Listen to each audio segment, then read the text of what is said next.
Well, welcome everybody. I'm John Kalaki from the Flynn Center, and this is a Community Cinema Conversation, which is a partnership with Vermont Public Television and the Osher Lifelong Learning Institute. And we have some pretty remarkable community members with us tonight talking about the film that we've just seen.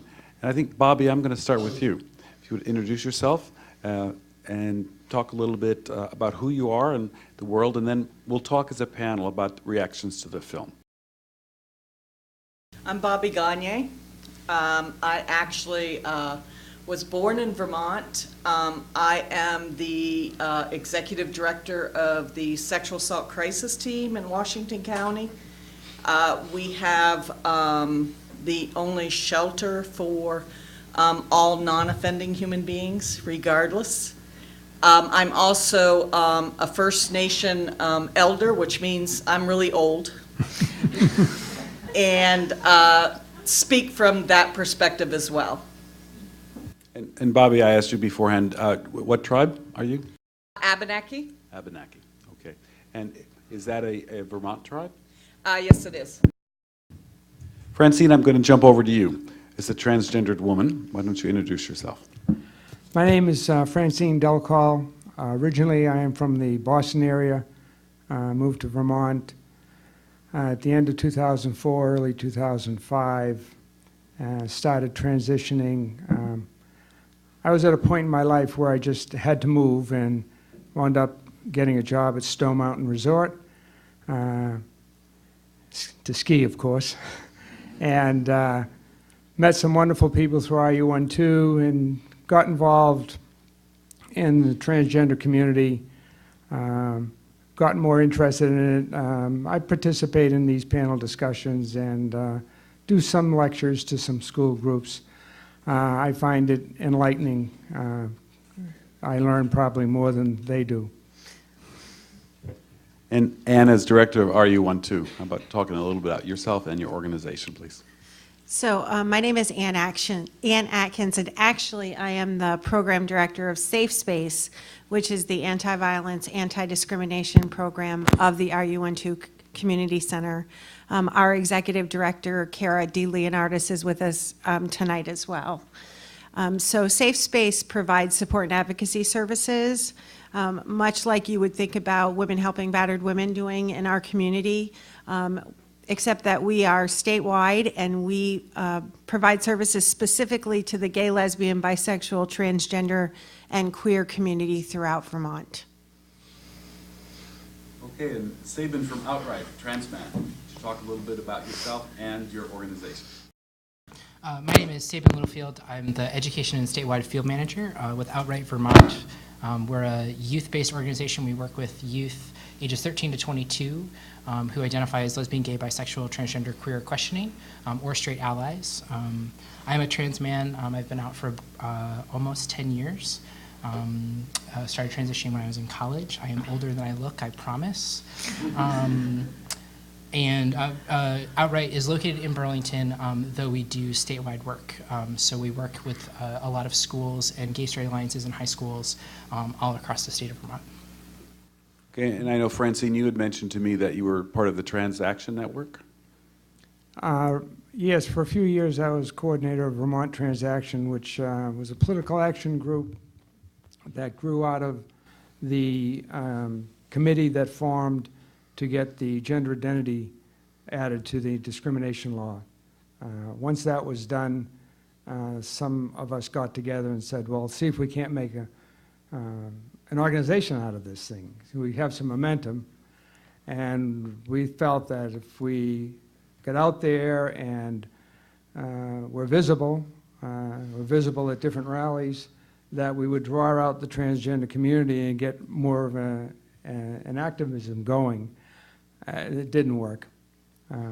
I'll be perfectly honest with you. As hard as we tried, it just plain didn't work.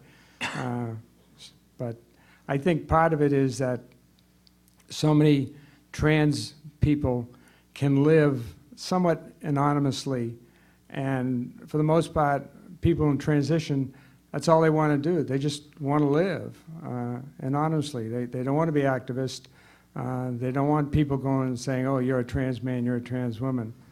I mean, I actively state I'm a trans woman to most anybody, but that's my choice. And I find that trying to count the community would be difficult because so many people can just be living and you wouldn't really necessarily know that they would identify as trans. And Bobby, how about, let's transition a little into the film now. In the First Nations peoples, the whole issue of two-spirit, can you talk a little bit about those traditions? Sure, I can speak only for myself and my own path and my own journey in that. But for me, when I think of the world that we live in, and I look around and I see my brothers and sisters, and that we're all related and that we're all connected. And I don't see the world in whether or not someone is male or female, or whether or not they are bisexual, transgender, all of that stuff. What I see is their spirit and their soul. And if we love each other, and we all are brothers and sisters, should it be important to me as a person, whether or not this is my brother, my sister, or both? Mm-hmm. Or does it matter to me that the heart and soul of this person connects with mine? Thank you. And Anne, response to the film.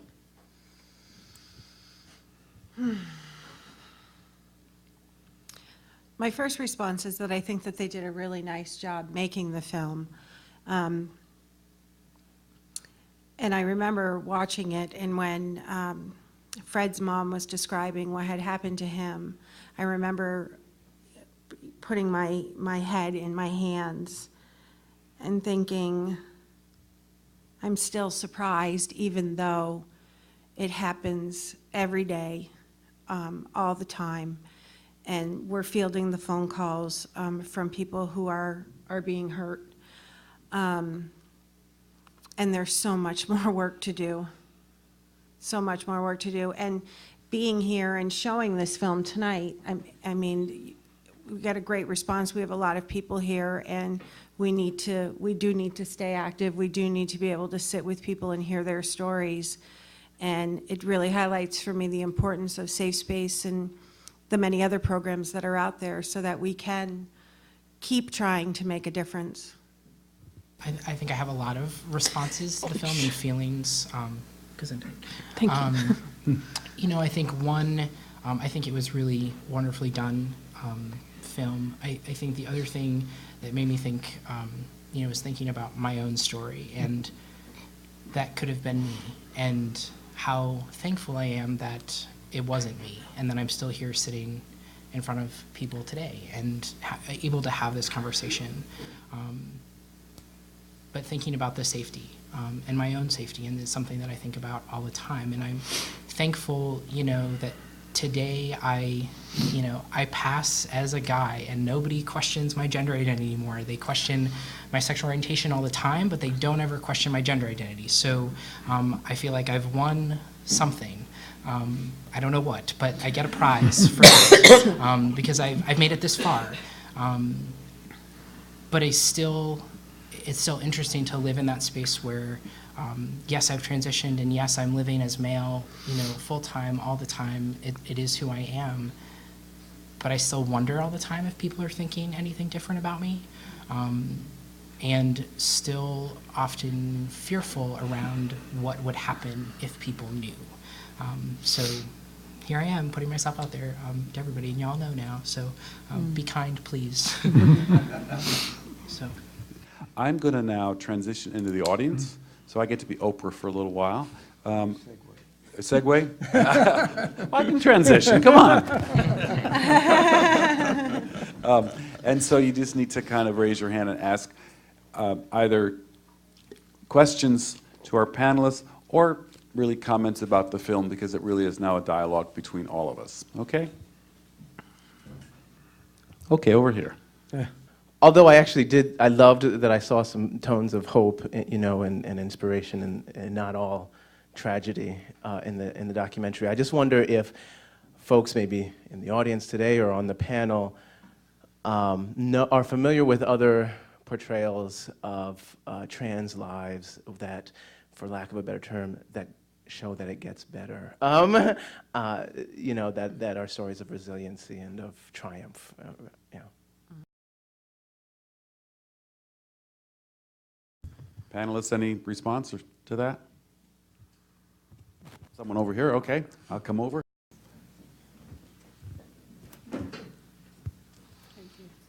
I'm a filmmaker, and I was just on a queer cruise festival on an ocean liner to Bermuda, and which was very nice. And I saw two films made by trans men. One is called Spiral Transition, which is fantastic. It's a short film. And another one is called Gender Busters, and they're kind of doing the film festival circuit at the moment. You can look both of them up, I think, on the internet, but those are both stories of hope, and Gender Busters is actually really fun and exciting, both short films. Sabin, I'm going to put you on a spot for a second. When you said when you went to college, you met another trans man and he gave you language. What was some of the language he gave you? As I walk over there. Transgender. Okay. Big one. Not a word that I ever had. You know, I think opened my mind to the word queer in a more positive way. I can, you know, remember it being used when I was younger in some really hurtful and harmful ways. I can also remember my mom putting on a new pair of sneakers in the kitchen, and we had an island in the kitchen, and she started walking around the island kind of haphazardly and just kept saying, "Are these queer? Do these make me look queer?" And I was like mortified and like ran up to my room or something. I don't really know. And I don't think there was any malintention there, but it was this word that I didn't really understand. So I think that piece of language as well as being able to say, what does that actually mean? And kind of starting that process of, I think, reclaiming that word as a community that, you know, still today is being reclaimed, you know, by our youth. And I think, you know, I do work, you know, with gay straight alliances in high schools, but I think that we're going to see a pretty big shift to them moving to be queer straight alliances because gay is kind of no longer the accepted umbrella term for people identifying somewhere outside of the heterosexual orientation. So it'll be interesting to see how that happens and what happens with school administration when they get all of these requests for groups to change their names to be queer straight alliances. Oh, boy. I'm ready. I'm ready to field a lot of phone calls. Good. Now, where was the hand over here? Right Over here? behind you. Behind me? Excuse me. Hi, I just had a quick, response about the film. There's a great, probably many people in this room, I'm sure of it, already know about the conference every year at UVM, but in case you don't know, and for TV watchers, it's the Translating Identities conference. It's a student-run conference. It's amazing every year, usually in the fall. All around transgender issues, gender identity issues, and I've seen some great films there over the years. One that stands out is Transparence, and as a parent, I think I especially enjoyed it. It's about, so it's transparent, and it's, you know, a play on the words. It's trans people who are also parents, who have had kids, both biologically or in other ways, and it's a pretty inspiring film. But I also encourage people to look into TIC, or Translating Identities Conference, in the fall. Thank you. Okay, over here. The favorite term of abuse in high school is to call someone a fag or that's so gay or something of that sort. So knowledge alone by itself doesn't necessarily change the equation, does it? What does? Well, I think there is a movement in society, slow, quiet, for people accepting the fact that people can be different. I know that when I talk to a lot of people, I'm from Morrisville, and a lot of people think Morrisville is a redneck town. Well, it very well may be, but there are an awful lot of friendly people, at least friendly rednecks there. And I have been very welcome. I walk down the street and say hi to everyone, and everyone says hi back to me.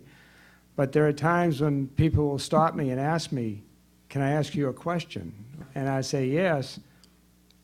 And they just, in a sense, want to know what I am about and why I live the way I do.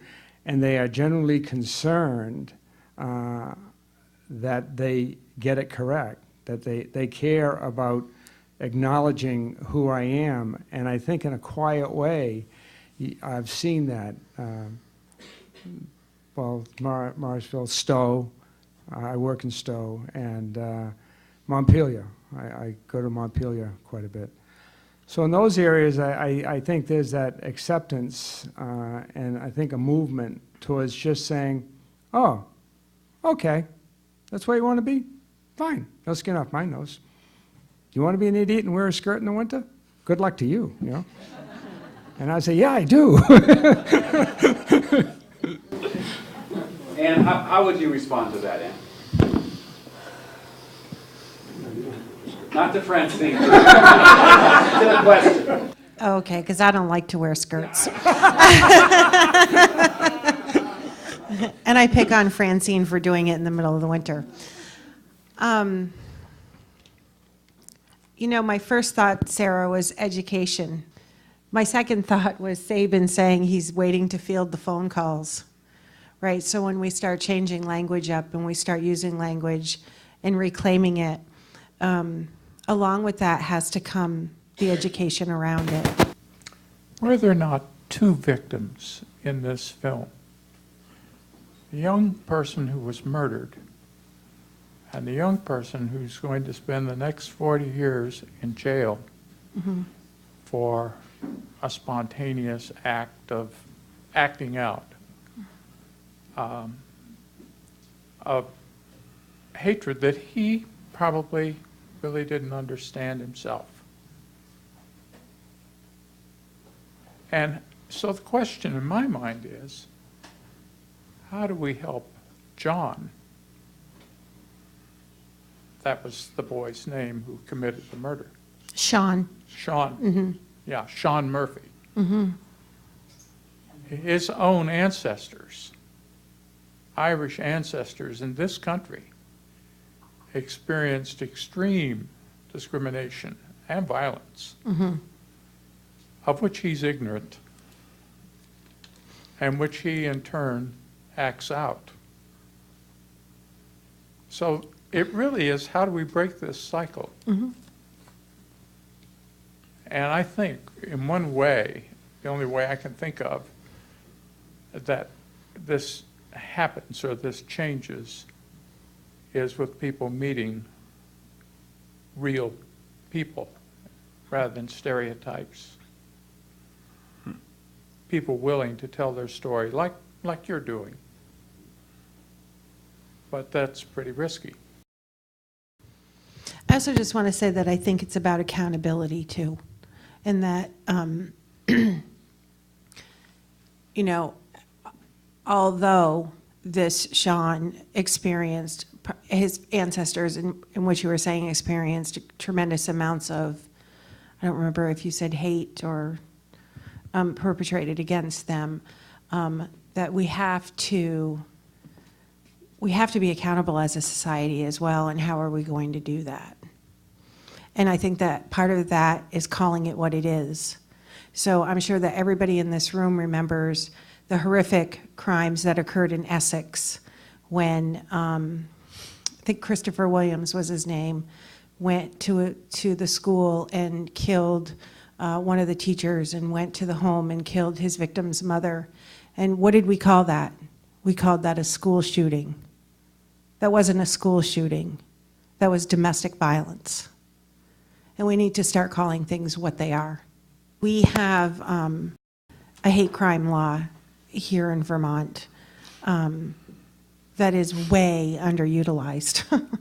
And so although it's on our books, it is very, very difficult to convict someone of a hate crime. And so I think that although very useful, laws are very useful, I think that we really need to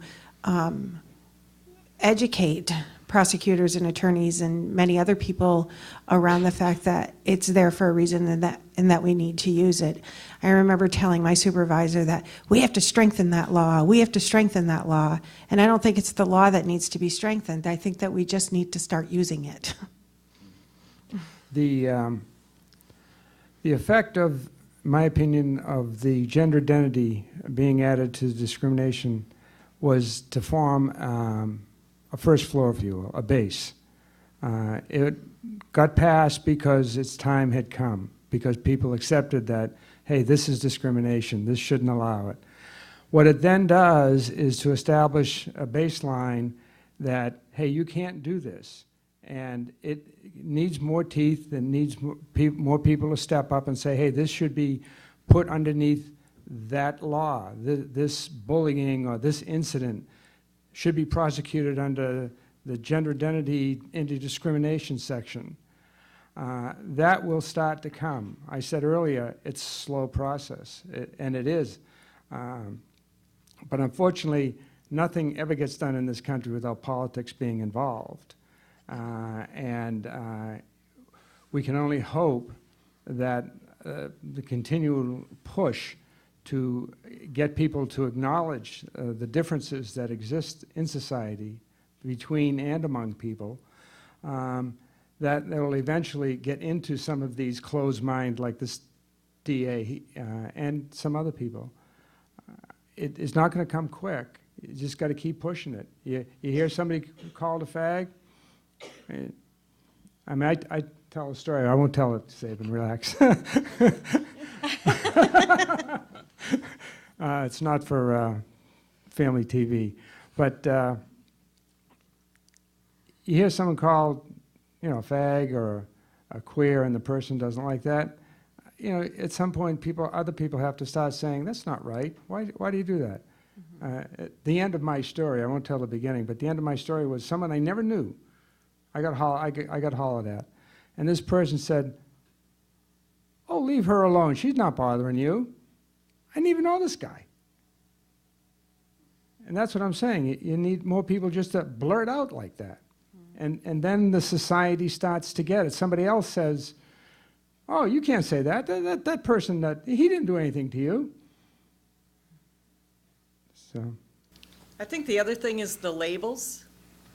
I know that a lot of folks, we started out, we became victims, then we became survivors, then we became thrivers. Well, we were working our way up the label ladder.